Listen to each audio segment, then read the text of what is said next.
Hi, this is Brittany Drozd, and welcome to another opportunity to create the legacy and life that you truly love.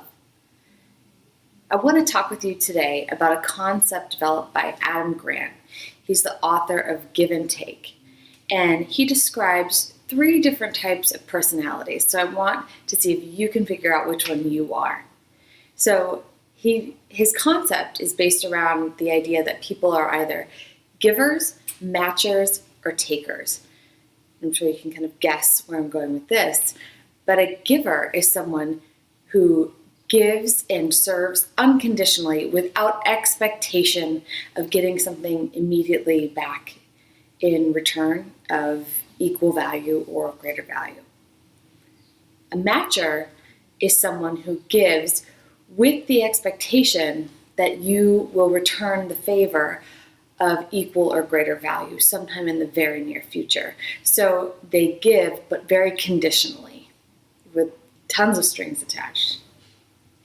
And a taker is someone who's constantly looking to gain from you without any desire to give or provide value to you.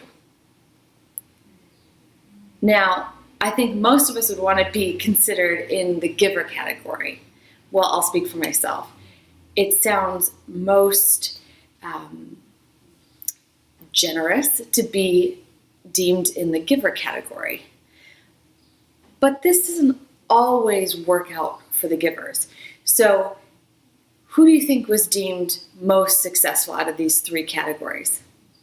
The givers. People who were most successful in business or had rated themselves as having the highest quality of life, happiness, these were people who were considered givers. That shouldn't come as any surprise. Someone who can live in that place of abundance, who's happy to be with others and give back to others, that's someone who we probably strive to be, right? That person's happy, great.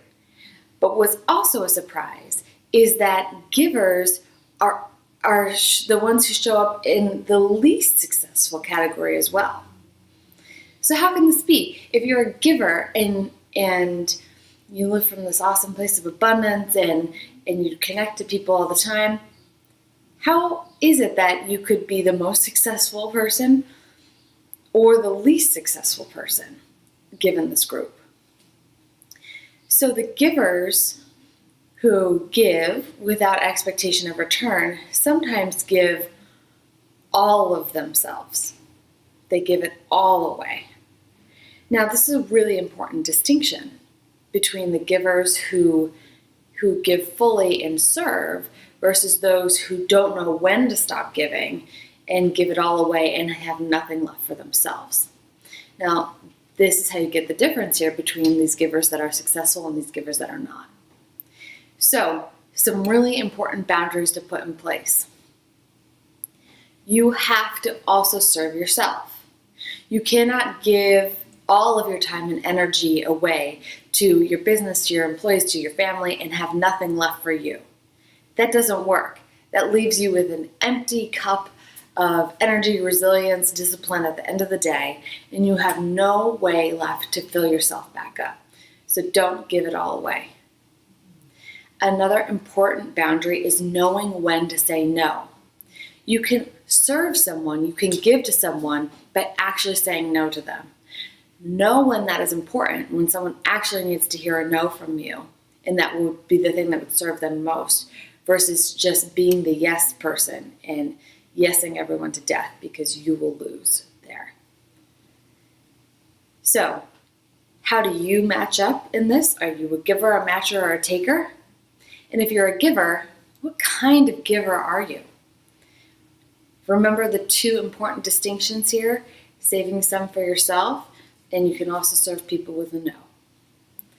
I'd love to hear your stories on how you evaluated where you fall in the spectrum and what you've done to implement those really important distinctions in the way that you give. Thanks so much for watching. See you next week.